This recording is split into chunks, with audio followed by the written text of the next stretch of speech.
All right, folks, British-born Jamaican reggae artist Macka, who has been in the music industry for over 30 years, he zooms in to give us his take on the power of conscious reggae music. But what I just said almost don't make no sense. I said British-born Jamaican reggae artist. Well, that sounds strange. Macka, what go on? Welcome, my friend. All is well?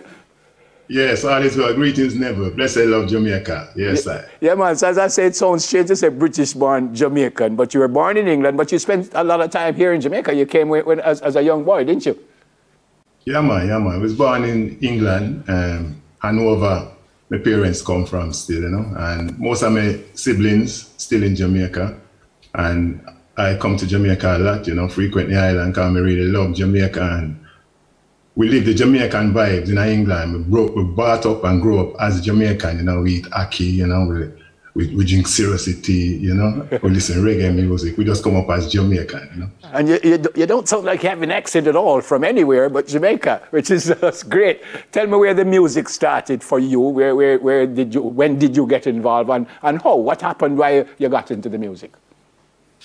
Well, when I was really young, say about 4 years old, my best friend, he used to live like 4 doors away from us, and his father had a big sound system.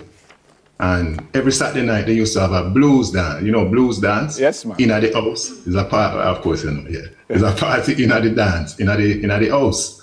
So we used to hear the bass line roll down the street every Saturday night, and we used to love it. And we said, when we get bigger, we must have a sound system. So when we were about 15, 16, the father passed down the sound to the son, and we all joined the sound. And at first, we just did a lift box and everything and just glad for the amongst the sound.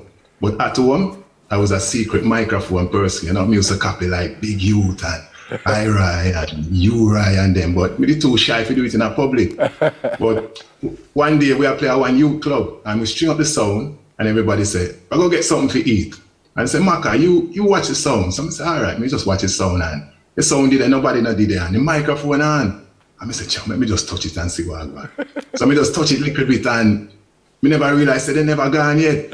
And then fly back in, and I said, Macka, we never know say you could have DJ like that. You have to DJ upon the sound from now, so that's how it started, you know, and sound system. And as they say, the rest is history. Yeah. Tell me quickly about the music then and the music now. I want to get to your song and I want to talk to you about a couple of things that we heard. But tell me quickly about the music then and the music now. Difference?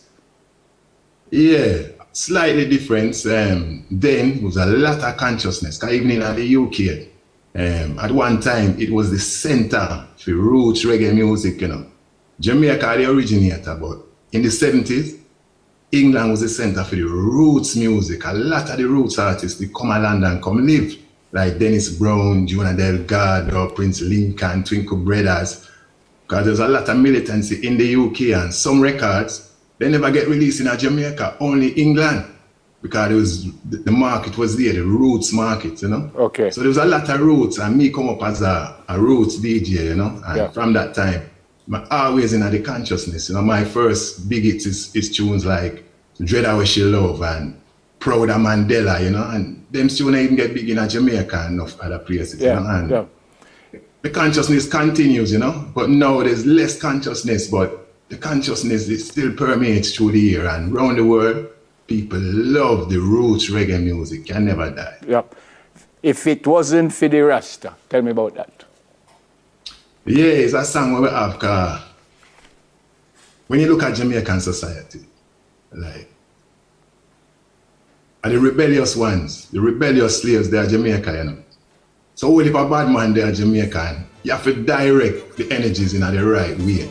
So without Rastafari and the positive word sounds, imagine how it would be without songs like One Love and songs of redemption and songs of upliftment and songs of peace and love. Because anywhere in the world when them say Rasta, them say peace and love.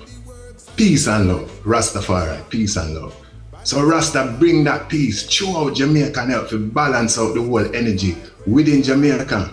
And the song is talking about like a youth who him getting a problem, and him say, Chop, this man diss me, you know, and me I go home, I go for me things. So him go home and him I look for him things, and the radio on, and I one of the good conscious radio presenter that I play. And the man play something like Natty Key, Don't Bring Guns Come to Town. Then he play something like Dennis Brown, Stop Your Fussing and Fighting Brothers. He play Buju Bantam, Murderer. He play a Garnet. He play a Chronix. He play a Luciano. And you go, whoa, what me I do? Because I go kill a man, but me don't want to go kill him now. What was I doing? My life could have ruined. A better life I'm pursuing if it wasn't for the Rasta. So the song is just like that. If it wasn't for the Rasta, what would it be? Brilliant. So when you hear what I heard recently with a couple of our young artists kind of going at each other, what comes to mind? I think you know what I'm talking about, but what comes to mind when you hear that? Yeah, I know what you're talking about. And to me, he never really had this Rasta, you know? Because if you listen to the chorus, he must say, right, no beef, no passa. So it's like a peace and love thing. But the only thing we can confuse it sometimes is, me as a person where, you see, when we do a song, every lyrics within that song pertains to the subject of that song. But nowadays, it's kind of different. So then we have a chorus about one subject. And we go into the verse, and it might be a totally different subject, but some people lump it all together, you see? Okay, so what me I say is, he never really had this Rasta, you know, because you can't really diss Rasta like that, because Rasta is upstanding around the world. Yeah, we only have about 30 seconds. Say a word to those two artists.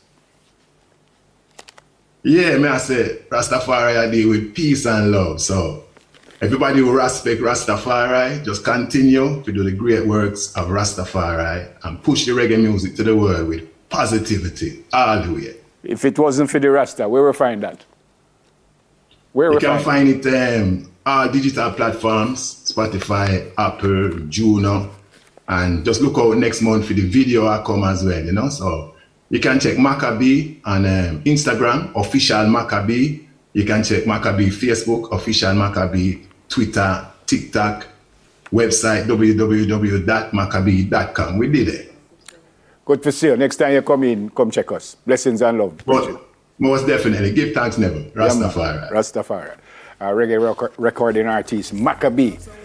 Fantastic discussion just now from my standpoint, actually. Up next, the second edition of News in 5. Stay with us, please. Soon come.